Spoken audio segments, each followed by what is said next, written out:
town 15 years ago.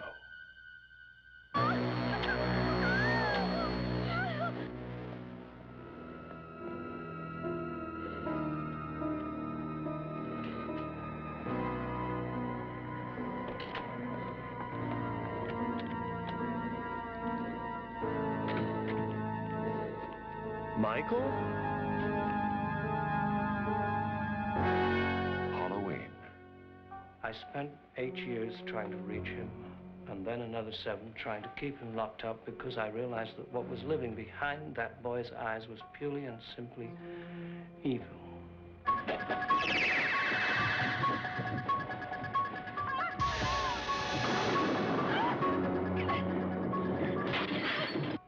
I think he'll come back.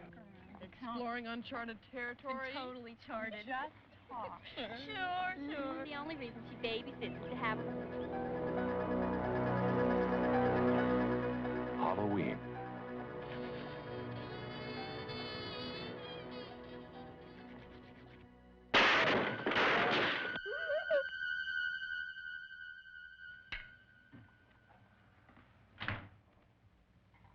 Okay, Linda.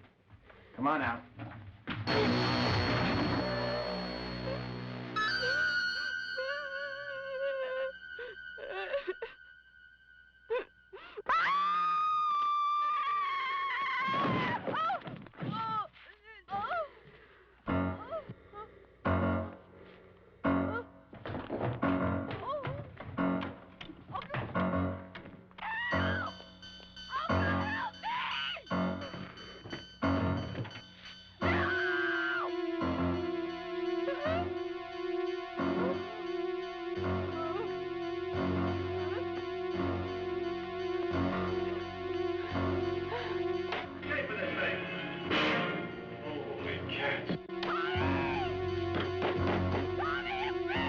Halloween. The night he came home.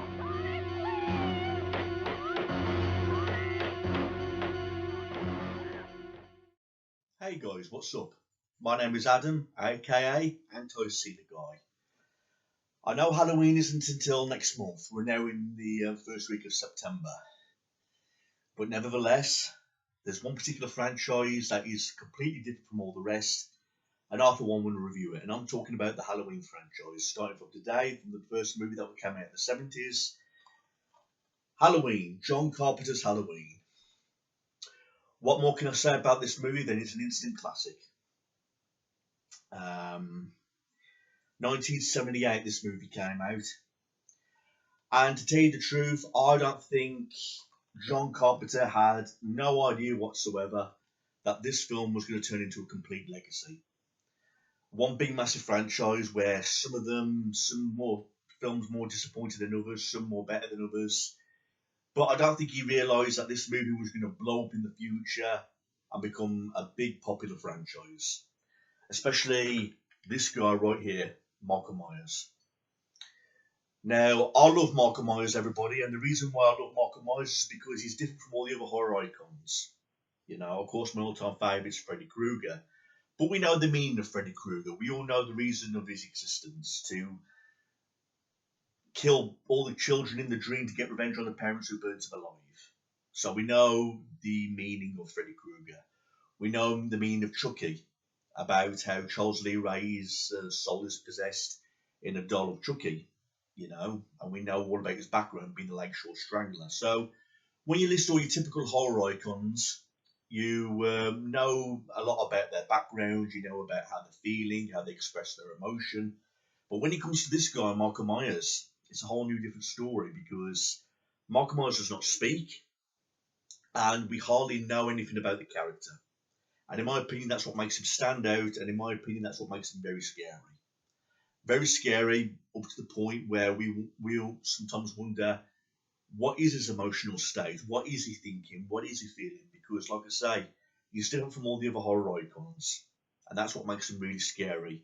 The fact that he just stalks his victims, we don't know what he's thinking, we don't know what he's seen through his own eyes, we don't know why he spared his sister's life, we don't know any of the reasons why Michael Myers is what he is, and that's what makes him really stand out, that much makes him really scary. I love Michael Myers up to the point where I collect all the merchandise, like particularly in this figure right here, the talking Michael Myers statue. I own the first one on Blu-ray, along with the other sequels coming out on Blu-ray also, the whole franchise. Now this film, the first film that came out in the year of 1978, running time 91 minutes. It's, what more can I say other than it's a really unique film. Very unique film, good for scares, and I must say I strongly recommend it for all horror fanatics. Basically, the film opens up plain and simple. It's Halloween night. A little boy by the name of Michael Myers, dressed up in a clown costume on Halloween, brutally stabs his sister and her boyfriend to death, sparing his little sister's life. And the police arrive at the scene. Michael's just standing there with the knife in a trance, and he gets taken away by the police and he's under psychiatric care. Now, why did he do this? We may never know.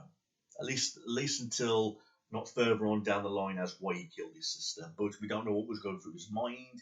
We don't know why he did it, how he felt when he did it. Did he enjoy killing his sister? Did he regret what he did? You know, we may never ever know the real answer. And that's what makes this film stand out. That's what makes it scary. That's what makes this movie scary. The fact is that we know nothing about Michael Myers, about how he's feeling emotionally, and the fact he never talks, and the fact that he's different from all the other horror icons. Well, anyway, the film is now 15 years later. Michael Myers escaped from the psychiatric ward under the care of Loomis, played by the fantastic actor Donald Pleasance.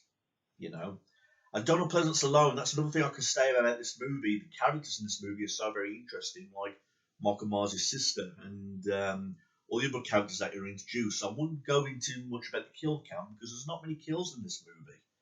And to say the truth, I don't think he needed many kills for a movie like this. I mean, yes, it's got scenes of gore, but again, do you really need gore for a movie like this? I mean, we already understand the Michael Myers character, about his existence, about how we know nothing about him, and that's scary enough, but do you need to really throw in loads of gore in this movie? I'd say the truth, he doesn't have a massive kill count, and I don't think that film needed this either. You know, I don't think this film needed a massive kill count. You know, of course we've got these kills, you know, where Michael Myers does loads of stabbing, and there's even a scene, you know, where he's hiding under a bed sheet, you know, when these couple are having sex and he ends up stabbing the victims to death. You know, I love the closet scene, you know, where his sister's in the cupboard and she uses the wire coat hanger as a weapon against Michael Myers. But now Michael Myers is grown up and he's returned back to his hometown. By the time then his little sister is now all grown up, you know. And right off the bat, we get scenes of creepy moments like Michael Myers stalking his sister. You know, there's a scene, you know, where she sees him staring at her through the school window. And there's a scene, you know, where she's at home speaking on the telephone and she thinks that she sees him hiding behind the washing line, the sheets on the washing line. And she's unsure if Michael Myers is there or whether it's her own imagination. Because now Halloween's approaching again, you know, and Michael Myers has now escaped and he's gone back to his hometown. On the way, he kills a mechanic, steals the overalls, takes a mask and some stabbing weapons. But again, what's his intention? What's he trying to do? Is he trying to kill his sister? You know, is he trying to finish off what he started all them years ago when he was a child? And these are the questions that are going through Samuel Loomis's mind, because now he's returned, you know, to try and capture Michael Myers or kill Michael Myers to spare all these innocent lives. But he's the only one who understands Michael because he was under his care, you know. So hopefully Sam Loomis can save the day by sparing all these innocent lives when Michael Myers is going on this big killing spree, you know. But again, I like the way this movie was really planned out. This movie is a classic. I mean, everything from the music, the character development, the creation of the Michael Myers character, the way all these actors in this movie portrayed the characters emotionally, physically, the way they really stood out, you know. In my opinion, if the best time to watch this movie is on Halloween, or you can watch it any around time of the year, around the year for that matter. But I know I have this on Blu-ray, but one thing I'm definitely going to do in the future is get this on VHS. It's one of those great movies where you can watch on an old tape, an old VHS tape. You know, it's all grainy because, like I says, this movie came out in the year of 1978, like I already mentioned, 1978. And it's good to look back on 70s and 80s movies on VHS, you know, where the tape's all grainy. It's more of a darker background. It really adds the whole feel to the whole atmosphere, you know, when you're watching an old movie. You know, so if there's any films that you want to watch, a popcorn movie on Halloween, and you're in the mood for a good scare, and you want to watch a horror movie that's different from all the others, but I really do recommend the first Halloween movie on VHS. You know, a popcorn movie with some soda or anything for that matter, or beer. You know, if you're a beer drinker, and sit back and relax and enjoy a very good horror classic. I mean, I do like the Blu-ray edition with some special features on it, some audio commentary with the writer and director John Carpenter, Jamie Lee Curtis and the producer Deborah Hill. There's some fast film facts, a cut above and rest trailer, TV spots, radio spots, and a gallery. So it does go behind the scenes about how they made this movie, and it's really interesting stuff, especially when you hear from the actress Jamie Lee Curtis and the producer Deborah Hall. And it's really interesting to hear what the director John Carpenter has to say about the making of this movie. You know, it was really good to go behind the scenes and see the development, the creativity, and everything that they did to get this movie, you know, on the way to what it's going to be. But like I mentioned at the start of this review, I don't think John Carpenter had absolutely no idea what kind of a success this movie was going to be. Because, I mean, he did make the sequel, you know, Halloween 2, where it takes place in the hospital. You know, John Carpenter had no intentions in making a sequel. He had no desire in making a sequel or no interest. But he did. But that's another review for another day. But this movie, it has everything for a classic horror movie. You know, your stalking horror icon, going after his sister. We don't know why. We don't know the meaning of the character. We don't know what he's feeling, what he's emotional, what's he's emotionally thinking. Because usually people express ways with how they talk to say how they're feeling, but Michael Myers never talks. So that's what makes him really stand out. And like I say, there's not a massive kill count. I don't think this movie needed a big kill count. And from start to finish, you get all these interesting scenes. I mean, it's slow pace at the start of the movie, but during that slow pace, we're learning about the characters, their background, and the development.